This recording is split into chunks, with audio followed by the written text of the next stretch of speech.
Hello everybody, Jeff the Board Gamer here, and welcome back to another video where we are going to be covering the crowdfunding campaigns that are going to be ending the week of March 25th through March 31st. Just a couple caveats here. This is not an all-inclusive list, so it's not going to be covering every single campaign that is ending, but it will cover the notable ones, typically that have more than 200 backers or have been fully funded. And when I'm listing prices, it is going to be from the base game up into the highest level pledge that an individual would purchase. So I'm not going to be listing retail amounts or only print and play versions if a base game version exists. And if you do see a game that you're interested in, I will be linking the campaign pages in the description below, so go ahead and check that out. And just another note that this is not sponsored content by any means, so I'm not making anything off of this, I'm just sharing the word as it were. Alright, so with all that out of the way, let's go ahead and get started, and the first game we are going to be talking about is Beyond the Horizon.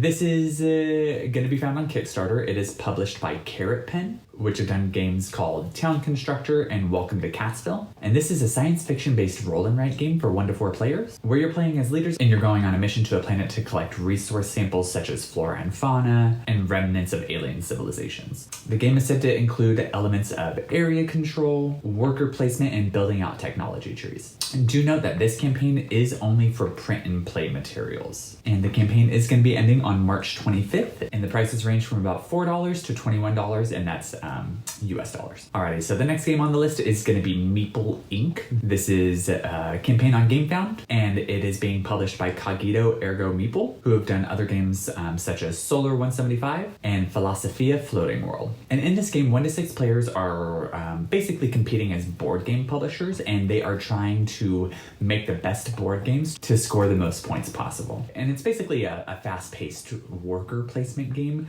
where you're putting your workers out, you are hiring staff members to help you, get the greatest box art. You're going to be developing different mechanics for the games and filling these little boxes of components. And the deluxe edition does have like a little mini calyx shelf, as you can see behind me. So the resources are really cute. And it's a very meta style board game about making board games. The campaign for this one ends on March 26th, and prices range from about $49 up to $128. Alrighty, our next game we're covering is called Ostia, and this is specifically for the Pirates expansion. And this campaign is found on Kickstarter and being published by Uchibakoya. Hopefully I said that right. And they've done previous games such as Ostia, which this is an expansion for, and another one called Aqua Garden. And like I said, so this is an expansion for the Ostia board game, which is a 1 to 4 player game that uses a Mancala style system to explore the ocean, trade, and develop a port. The Pirates expansion for the game looks to be adding a couple of new things, such as Pirates to Battle, Trajan's Market, which lets you earn esteem, Home City supporters to gain new allies, and the Ostia town to construct new buildings. The campaign for this one is going to end on March 26th, and the prices range from about $39 up to $132. Alrighty, our next game is going to be Inventors of South Tigris. This is a campaign on Kickstarter, and the publisher is Garfield Games, who have done the other games in the South Tigris trilogy and the other games from the Western Kingdom trilogy, such as Paladins of the West Kingdom and Architects of the West Kingdom. So as mentioned, this is the 3rd game in the South Tigris trilogy, and in this game, 1 to 4 players play as inventors in Baghdad, and they are working to design clever contraptions to impress their peers. During the game, you're going to be selecting from a variety of dice to customize your pool of dice, and then using those dice to perform different actions. You're also going to be increasing the capability of your craftspeople to help invent, build, test, and publish your devices. The campaign for this one is going to end on March 27th, and the prices range from about $46 up to $148. Alrighty, the next game we're going to be talking about is Etherstone, and this is a game found on Kickstarter being published by Thundergriff Games, who've done other games such as Darwin's Journey and Tang Garden. So this is a 2 to 4 player game which has a super eye-catching art style. And in this game, you're going to be drafting 7 cards, and then you're going to be using those cards to basically combo and chain effects in an effort to score the most points, and that's going to be done by defeating different threat cards that are out there. The game also has a dice drafting mechanic where you're drafting certain dice to gain certain types of resources, which allows you to play your cards out. The campaign for this one is going to be ending on March 28th, and prices range from about $33 up to $99. Alrighty, the next one on the list is going to be the Royal Game. I hope I pronounced that correctly. This is found on Kickstarter and being published by Spartan Development, which looks to be the first game that they're developing. And this is a modernized take on a ancient board game. It's like a 2-player racing board game that was originally played in ancient Mesopotamia, and it's considered to be one of the oldest board games ever created. So during the game, you're essentially racing to be the first player to move your pieces across that finish line.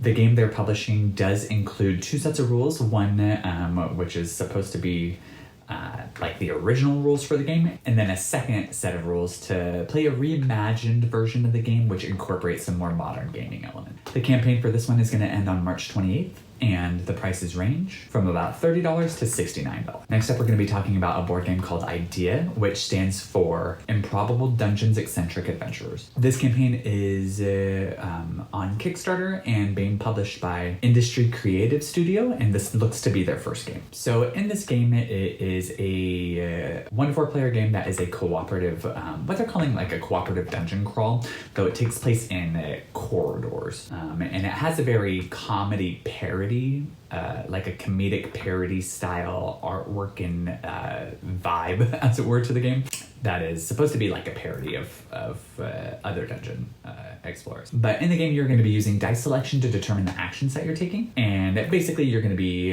making your way down a corridor in an attempt and defeating, you know, whatever obstacles and monsters are in the way to reach the final boss. The campaign for this one is going to end on March 26th, and prices range from about $65 up to $163. All right, the next game we're going to cover is called Quests Over Coffee, and this is a game running on Gamefound, and it's self-published by designer Alexander Shen, who's done other games such as Blank Out or Diceny. And this is a 1 to 2 player game where you are rolling dice and then using those dice to complete certain quest cards. It's stated that this game can be played in about 10 minutes, which is the perfect amount of time to, you know, have a little coffee break, as it were. But basically, you're rolling the dice, you're using abilities to mitigate your dice values, and then depending on, you know, the values that you achieved, each quest card is going to have certain fail conditions or success conditions that do a variety of things. And depending on, you know, the mode that you're playing, you're either trying to score a certain number of points, or there would be a like final boss that you're attempting to defeat.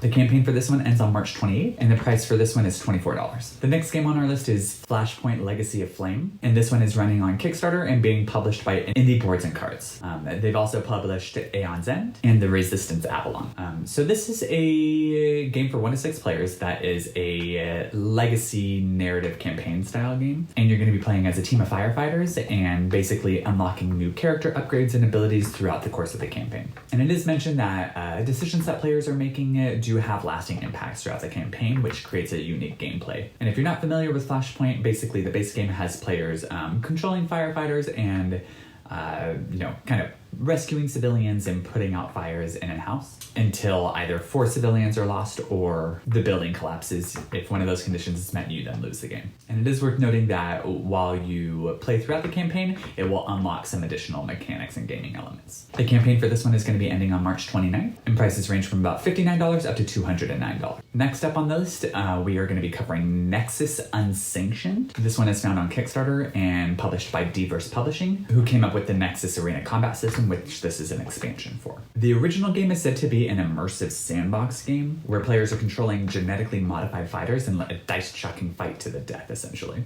The expansion is adding a couple of new things, such as hostile entities to overcome, a mutation deck that causes transformations to alter the course of the battle, 4 new Helot motivations, which are like subtypes of characters, and hazards that create a volatile battleground. The campaign for this one ends on March 29th, and the prices range from about $90 up to $400. Alrighty, next up we're going to be talking about Wroth. This is a campaign you can find on Gamefound, and it's being published by Chip Theory Games, who have done other games like Too Many Bones, or Cloudspire. And this is a 1 to 4 player area control game that can be played solo, cooperative, or competitively. And basically players are choosing an asymmetric faction to control, and they're going to be drafting dice, which will allow them to gain resources, deploy troops, and attack their enemies in an effort to maintain control of certain areas on the board. And at the end of the round, if you control an area, you're going to be earning a certain amount of points depending on the token that's there. It is worth noting for anybody familiar with chip theory games, those tend to be quite rules dense and heavy games. This is going to be on the lighter end of the spectrum and have a shorter play time, and the game has a super vibrant art style. The campaign for this one ends on March 29th, and the prices range from about $55 up to $246. Alrighty, next we are going to be talking about Rob Zombie's House of a Thousand Corpses. So this one is on Kickstarter and being published by Trick or Treat Studios, who have done other games like Nightmare Productions and Gold West. So House of a Thousand Corpses is a 1 to 4 player horror themed cooperative game, and basically players take on the roles of a family of psychopaths, and they're trying to hunt and murder people or capture them and deliver them to an even crazier psychopath named Dr. Satan before getting caught by the police. The campaign for this one is ending on March 31st, and prices range from about $69 up to $300. Alrighty, next on our list is Inventors, Nigh, the card game. This one is found on Kickstarter and being published by Slugfest Games, who does Red Dragon Inn. And this is a 2 to 4 player game that introduces the characters from the Adventurers Night YouTube series into the Red Dragon Inn universe, essentially. So this is basically just Red Dragon Inn, the same gameplay as Red Dragon Inn, but with those characters. But it is worth noting that these characters are not just reskinned from previous Red Dragon Inn characters, they are all unique and can be incorporated into other Red Dragon Inn games.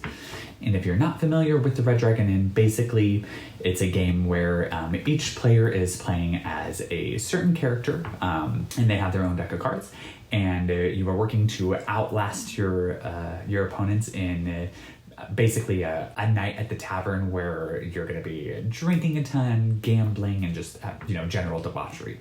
So basically each turn you are playing cards from your hand in order to have different effects on your opponents.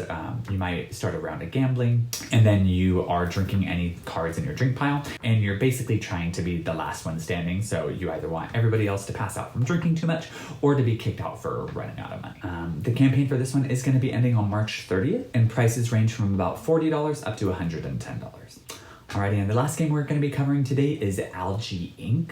So this one is found on Gamefound and being published by Game Brewer, which have done other games such as Gugong and Gentas. So this one is a 1 to 4 player mid to heavyweight Euro game, where each player is basically playing as the head of a different department in the Algae Inc Corporation, which is basically a company that is taking algae, as you might think, and turning it into a variety of different products. And players are basically going to be competing to complete different milestones and earn the most points to win the game. And throughout gameplay, you're basically going to be working to recruit different staff, such as engineers, operators, and scientists in order to optimize your production. And you're also going to be working on choosing to either improve either your factory tiles or your action tiles to become more efficient overall. The campaign for this one is going to end on March 31st, and the price is $65. And just a note here, at the time of this recording, the campaign is not yet fully funded. It's at about 86%. So hopefully it can cross that hurdle, because it never hurts to have more board games in the world. But if you're interested, definitely make sure you head there and check it out. All right, and that is going to wrap up our list for the week. So hopefully you saw something that caught your eye and you won't miss the opportunity to go ahead and back it. Definitely let me know in the comments below which one you're most excited for, or if there's any campaigns out there that I didn't cover and you had wished I had included, or again, any other general feedback. All right, and with all that being said, I just want to thank you all so much for watching, and as always, happy gaming.